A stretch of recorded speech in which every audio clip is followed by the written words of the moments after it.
Wade Winston Wilson, a name that would one day echo in the halls of legend. But every legend has a beginning.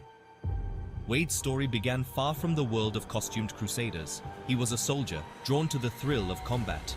He joined the special forces, eager to test his mettle. Wade excelled in his training, mastering every weapon, every tactic.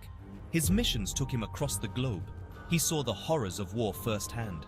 Scars, not on his body, but on his soul. Wade Wilson, the soldier, was no more. But his journey was just beginning. The life of a mercenary suited Wade. It was dangerous, unpredictable, and it gave him a sense of purpose. He embraced the chaos, the adrenaline rush of combat. He honed his skills further, becoming a ghost, a whisper of death in the night. He took on missions that others wouldn't touch, his reputation for ruthlessness growing with each assignment. Wade's world, however, came crashing down when he received a devastating diagnosis: cancer. It was an insidious enemy, eating away at him from the inside.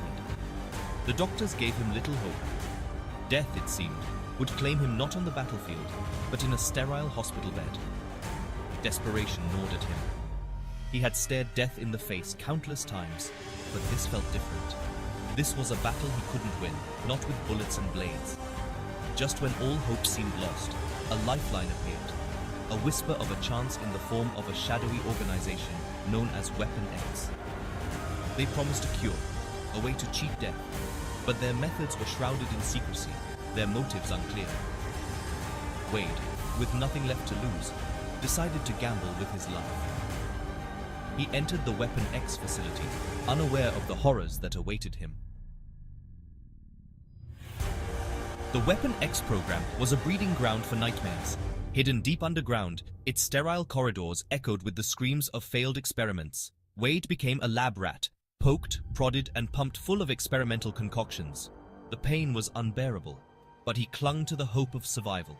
The scientists at Weapon X were obsessed with creating the perfect weapon, a superhuman killing machine. They had already achieved some success with their most famous subject, Wolverine. They implanted him with an indestructible metal alloy called adamantium. Now they turned their attention to Wade, hoping to replicate and even surpass their previous achievement. The scientists injected Wade with a serum derived from Wolverine's mutant healing factor. They hoped it would cure his cancer and unlock his latent potential. The experiment was a success in a way. Wade's cancer went into remission, his body regenerating at an accelerated rate. But the process had unforeseen consequences, horrific side effects that would forever alter his life. The serum interacted with his cancer in an unpredictable way. It twisted his cells, his very being, into a grotesque parody of his former self. His skin became horribly disfigured, a patchwork of scar tissue.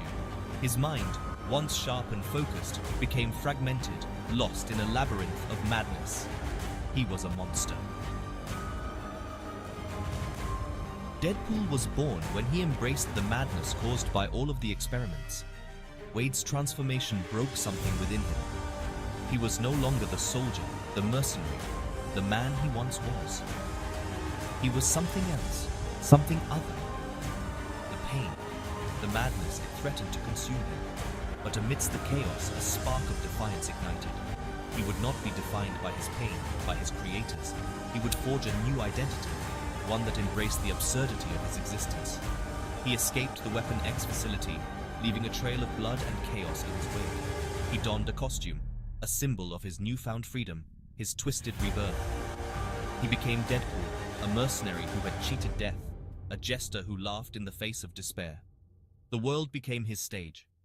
He embraced the absurdity of his situation, his warped sense of humor a defense mechanism against the horrors he had endured. He was a force of nature, a whirlwind of violence and wit. He was unpredictable, dangerous, and completely off his rocker.